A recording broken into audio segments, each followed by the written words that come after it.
আমাদের দেশের অহংকার ফটিলা থেকে শহীদুল্লাহ আলমের সর্বশেষ বার্তা।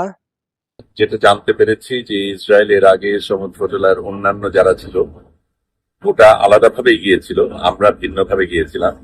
তাদের সবগুলি জাহাজকে আটক করেছে।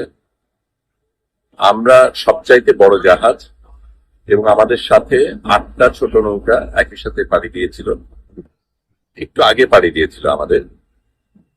আমরা এই মুহূর্তে একমাত্র এই 9টা যানবাহন যেগুলি মুক্ত রয়েছে, সেভাবেই আমাদের পরিকল্পনা ছিল যে ওদের উপর কিছু হলেও আমরা যাতে এগিয়ে যেতে পারি।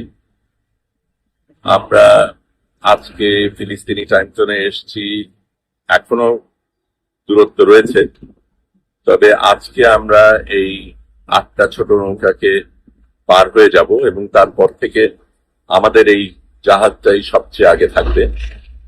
বোঝাই যাচ্ছে